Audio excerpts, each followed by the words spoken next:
There are quite a few videos on YouTube about journaling, and this is another one. Why? Because it works.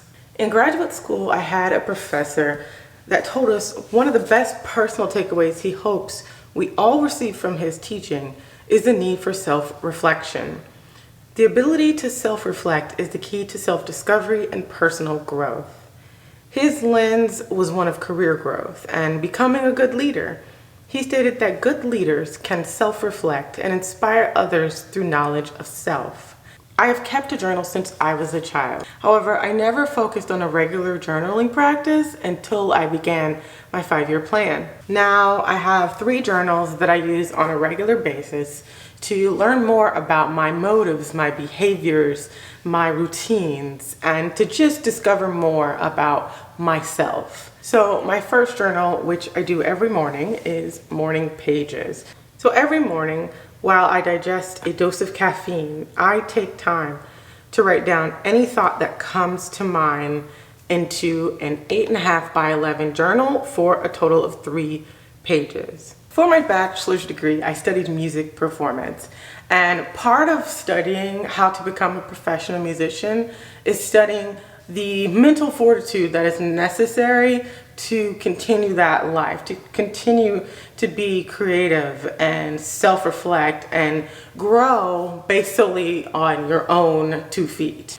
One book assigned by my private instructor as part of our studio work was The Artist's Way by Julia Cameron. And we worked through this for 12 weeks. And in this book, she talks about morning pages, which is a daily journaling practice focused on creativity. In the last, I don't know how many years, the idea of morning pages has definitely taken over YouTube.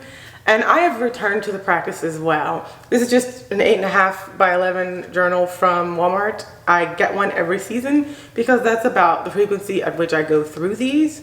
And in these journals, I write stream of consciousness first thing in the morning.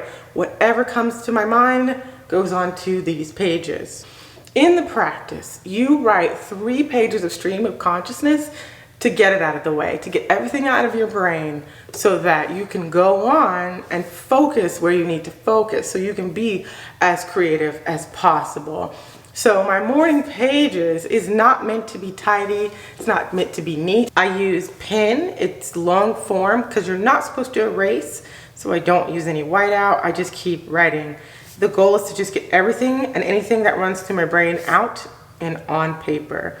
The point is to clear the clutter so the day can be focused and productive.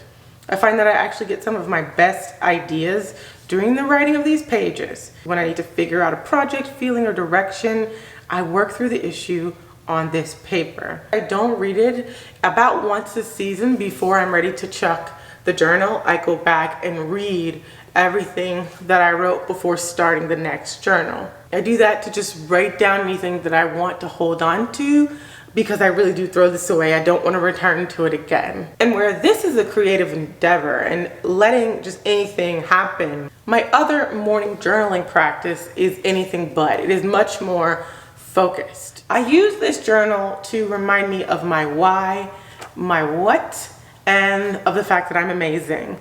So every day I write the exact same thing. First, I start with my why. It's 1 sentence that I have defined. And then I write down my 8 goals, and I check off the ones that I have already completed throughout the year. And then I finish with a bunch of affirmations. So I just fill the rest of the page with affirmations. And this is that moment of clarity. It reminds me why I'm working so hard every day, why I'm not working hard that day. This is meant to be monotonous. It's not meant to be creative. It's just meant to affirm, for me, what keeps me going. And at the beginning of the year, it's great because it reminds me of what my goals are. It really puts them into my brain so that I am just much more likely to achieve them.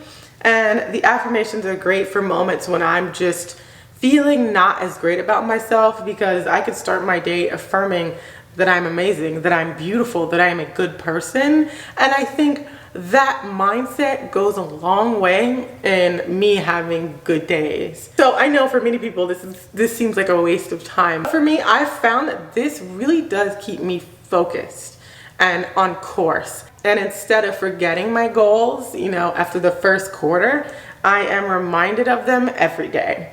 And then my last journal is the one that's not as regular. I use it on the weekends. It's much more based on my behaviors and my emotions. This is the one I write in on a Saturday or Sunday morning after I wake up, and I save it for the weekend so that I can write as many or as few pages as I would like. Whatever my brain has to offer, I write down. Sometimes I do my therapy assignments on the weekends in this journal. Whatever comes to mind.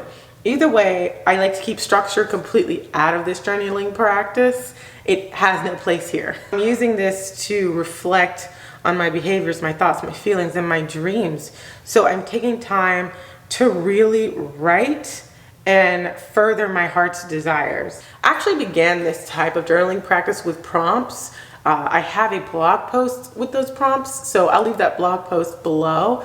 But now, since I've been doing it for a while now, I am much more able to just sit down and reflect on things that have probably been sitting in my brain all week that I haven't addressed. This is the journal that I may go back and read something in. I often bring it with me into my therapy sessions so that I can reference what I wrote.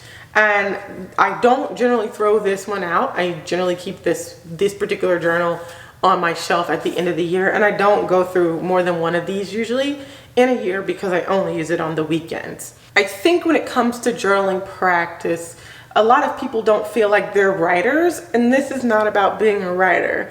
This is about you being able to learn from yourself, right? You being able to spend the time focusing on your thoughts, your feelings, your behaviors, your emotions, and giving yourself that care.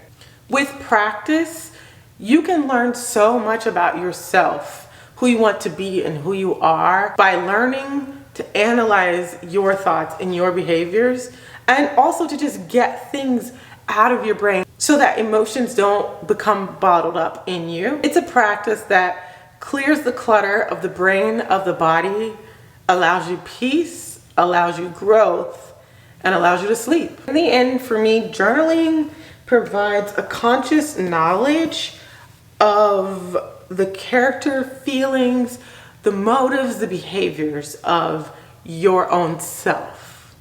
So, in the comments below, let me know if you have a regular journaling practice, if you ever wanted to start one. I'd like to know. Like I said, I'll leave link below the blog post where I have prompts laid out if you're new to journaling. I'll also link the Artist's Way below if you want to get into this. This is a journaling practice. It teaches you how to journal as well for self-reflection and self-discovery. And until next time, be well, be safe, and find a bit of joy in every day. Bye.